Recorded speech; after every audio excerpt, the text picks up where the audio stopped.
it's around about 26 to 5 now on a Friday afternoon. We're in the home stretch here. We're headed towards the exit door at the end of the workday very, very soon. But before we can do that, we have to talk money with Luke Smith from Envision Financial. Good afternoon. How are we? Good.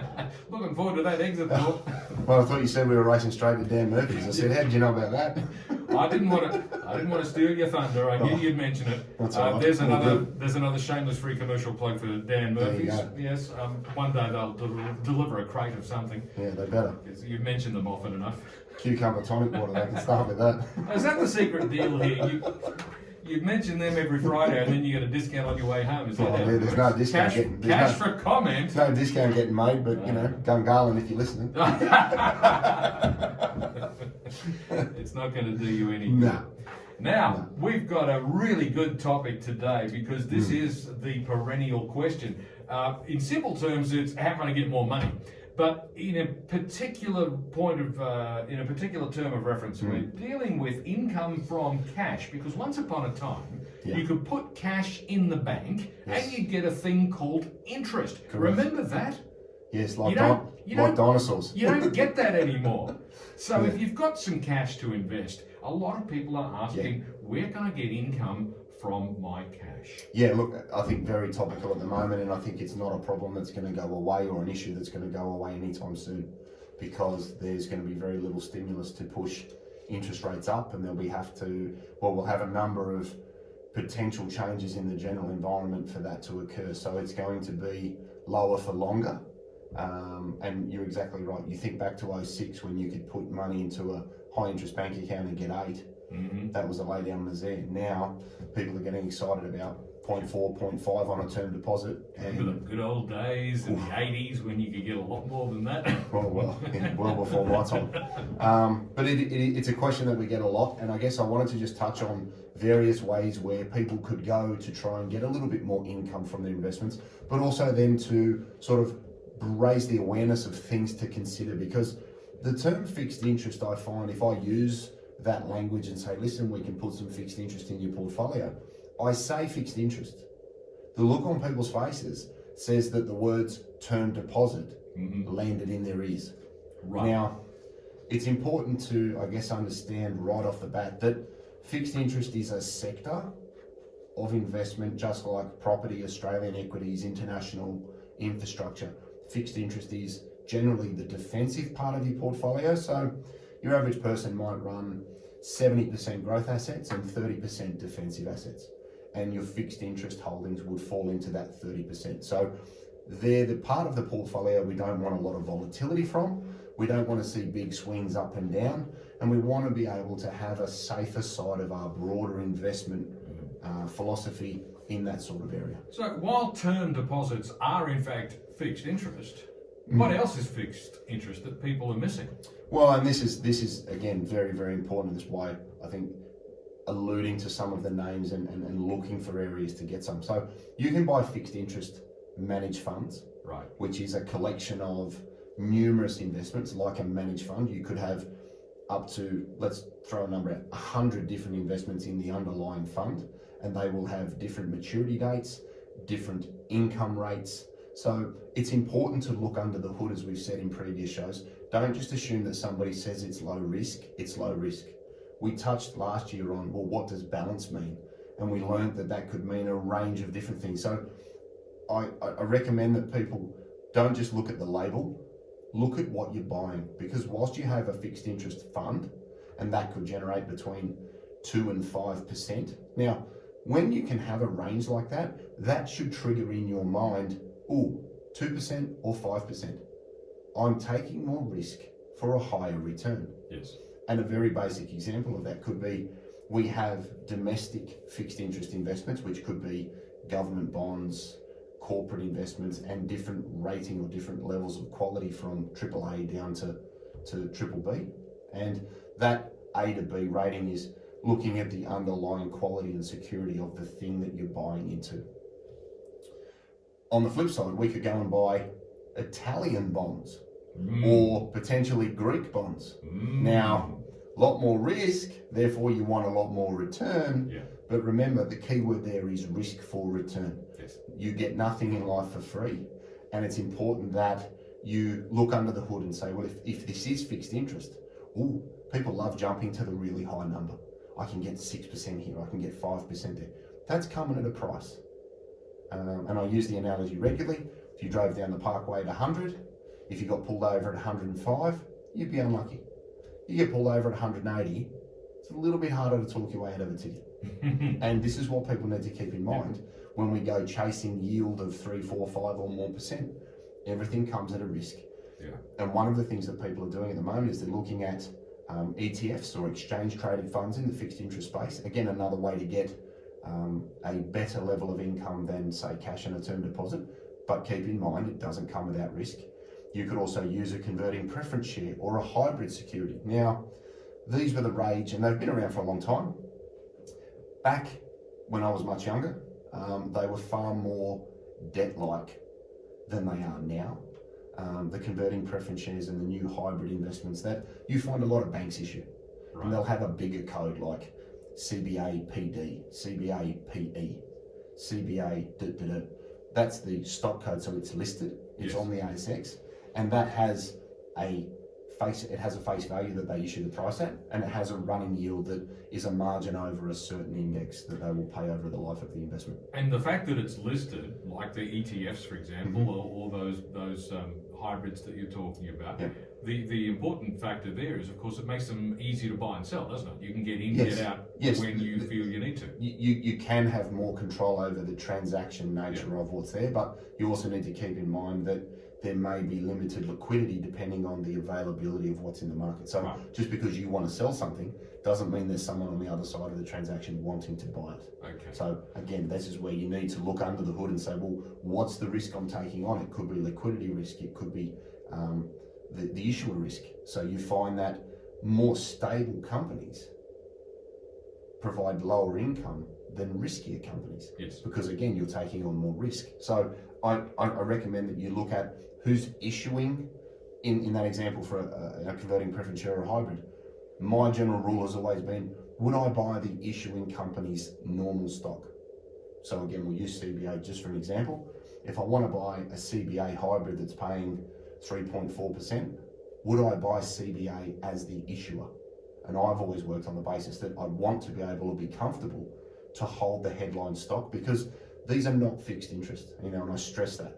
There's an argument on both sides of the fence, but the complexity of the way these instruments are now created, they are far more equity-like in principle, where you could be forced to hold CBA stock and it could be converted. Yeah. So whilst they're sold in the fixed interest space, they have equity-like characteristics. Yeah, if that's the case, why bother going into the complicated things that are a bit more difficult to understand? Why not just buy the shares?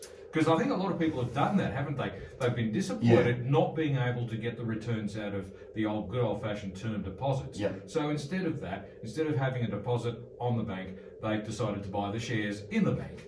And they've done pretty well over the last decade doing that. Correct, and I think we're seeing an issuance of that at the moment where people are searching for income because they might need 3, 4, 5% of their asset base to live, and they're getting 0.5% in cash and term deposits. So it's pushing people out of their comfort zone in relation to what can I buy.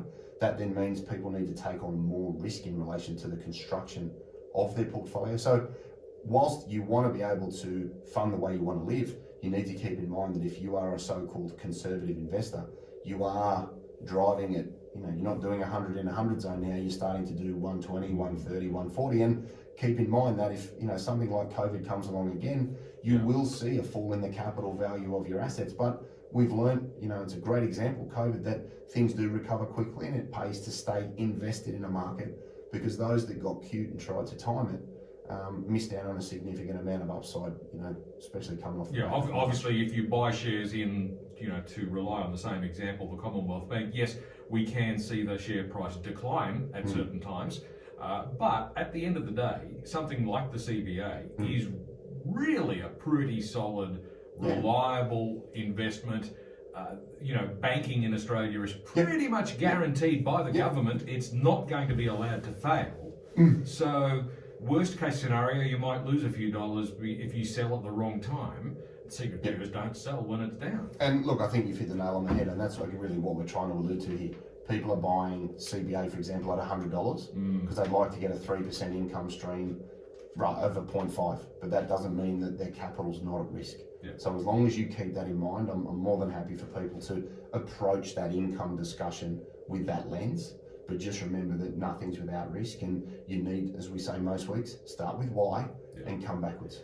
Now, what about low-risk property funds? Now, you don't have to go and buy a property. You can buy a piece of a fund that invests in property. That's right. And again, for every sector, there's an element of risk. You can have really, really boring, and you can have really, really sexy and really exciting. And as I've learned in my 44 years of being on this earth, if it's really, really exciting and really, really sexy, it's generally pretty risky on all fronts. Yes, it's like that white Lamborghini I saw on the street when I was out for a walk today. It sounded good, it looked good, but I tell you what, the rate he was travelling down Gungahlin Drive, he was taking a big risk. Oh, you can get away with murder down Gungahlin Drive, don't you know? But you're right, it's about looking at where can I get income. So property funds and A-REITs, so real estate equity trusts. So it's a combination of different sectors. You can have some commercial, you can have some industrial, you can have office. Another great way to diversify what are generally perceived as more boring assets, because it could be it's a shopping centre that collects rent. It's a storage facility that collects tenancies. It's a way of generating an income stream. Some of those at the moment will pay between sort of 4 and 6% income. Now, another good way to top up your distributable income out of your portfolio. And a way to maybe take on a little bit less risk than an equity. Because they can move a little bit more up and down. Even the solid, reliable companies are not immune from drops in the share price. Exactly, and again, I think it's an example of people reaching outside of their comfort zone and looking for alternatives where they may not have been comfortable in the past, and everybody hopes that the rates go up, but there won't be a lot of drivers in the short term. So finding something that you're comfortable with, again, I stress, look under the hood, know what you're buying. Whilst Australian bonds can be called fixed interest, Italian bonds could be called fixed interest. They are not the same, you know. But again, don't look at the name. Look at what you're buying and the risk that you're taking on, and also look at the quality of the issuance. Who's providing the opportunity? Like you said before, CBA, very big, very safe, very stable. Will be here for many years to come. You want those sorts of things in the fixed interest space, because we saw in the GFC a push for mortgage funds, and then a lot of those collapsed. They froze up and people couldn't get their money back. So again, liquidity is a risk, and you don't get anything for free in any sector, including fixed interest, even though it sounds safe and defensive. So what are some of the practical matters that people should consider when looking at buying an income-based asset? Yeah, so if we're talking hybrids, look at the yield and look at the provider. Okay, so who's issuing the stock? Is it CBA or is it Shifting Sands Mutual? You'll probably get a different rate of return depending on who's issuing the stock. I've heard of them, Shifting Sands Mutual. Look at the running yield. That's the income that you will receive as a distribution. The yield to maturity is another term that you hear, and that's the income plus the capital to the maturity date. So that's not the cash that you will receive. Look at the running yield. That's the money that will be dropping into the bank. Check and see if there are franking credits involved, because what some providers do is they'll talk about the return including the franking credit. Might be 3.5 fully franked. You actually get 2 something as cash. Right. So there's a tax benefit wrapped up into that. So look at what your running yield is. Check the price. A lot of the hybrids will trade at a face value, so they're issued at $100. A lot of them now are trading at 101, 102, 103, 104 because of the factors that we've talked about today. People are buying them to get more income, which has meant that the price has been pushed up past the face value. So check the price and see what they were issued at so that you're not paying overs for something. Look and see what the ETF is holding. If you go down the ETF road, look and say, what are the underlying investments? Do I have some Italy? Do I have some emerging markets? Am I investing in India, China, USA, Japan? Where are the assets being held? Because everyone will have a different risk profile and you need to understand what's there. Look at the average rating of the ETF. So people like a Vanguard or a Beta Shares or iShares, large providers of ETFs. Yes. You can go and buy a bond fund with Vanguard, for example, and they will have an average quality rating that might be AA minus. So you know that that's very, very good, high quality assets that are going to be very secure compared to something that might be triple B. It's not as sexy. Well, it's more sexy, but it could come with more risk. So again, know what's in the fund that you're going to buy, and also look at liquidity. Are there any withdrawal restrictions? Is there any limitations around getting your money out? Some funds will let you transact regularly. Some might say you can withdraw quarterly, half yearly, annually. Just understand what you're working with in relation to the provider that you decide to go with, so there are no surprises if you need some money for a new car. Indeed. It's 10 minutes to 5 on TCC. I've got Luke Smith from Envision Financial in the studio with me. We're talking about getting more money from your money. It's as simple as that. Back with more in just a moment.